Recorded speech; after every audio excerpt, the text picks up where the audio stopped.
and he still believed that his new science was consistent with Catholic teaching. God, he said, had written 2 books, Nature and Scripture, in different languages. Nature was written in the exact language of mathematics, Scripture in the less precise language of men.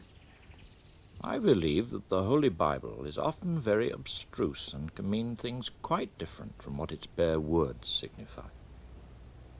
Nature, on the other hand, is inexorable and immutable. The great book of nature is written in the language of mathematics, and its characters are triangles, circles, and other geometric figures. Nature never transgresses the laws imposed upon her. For that reason, nothing which sense experience sets before our eyes or necessary demonstrations prove to us ought to be called into question, much less condemned upon the testimony of biblical passages which may have some different meaning beneath their words. For the Bible is not chained to conditions as strict as those which govern physical effects. Nor is God any less excellently revealed in nature's actions than in the Bible. I do not believe that God, who has endowed us with senses, reason, and intellect, has intended us to forego their use. He would not require us to deny sense and reason in physical matters which are set before our eyes and minds by direct experience or necessary demonstrations.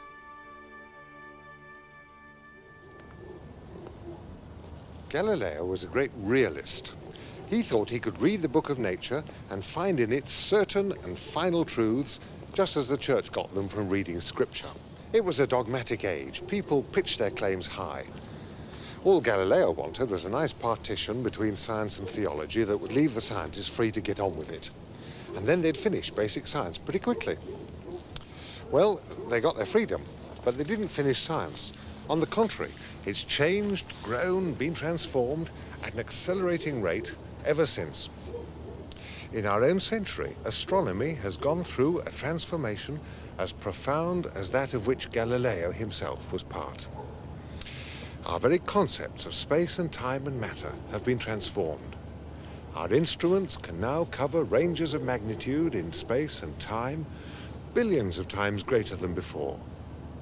And many people wonder about the religious implications of the amazing new cosmology that's now opening up. They ask, for example, if the Big Bang, the idea that the universe about us is the dying echo of a huge cosmic explosion, if that idea is the same as the idea of the creation of the world in religion. But to think in that way is surely to repeat the kind of mistake that the Church made in condemning Galileo, as if it were a matter of reconciling 2 different dogmas. And science is not dogmatic anymore, and religion is catching its spirit.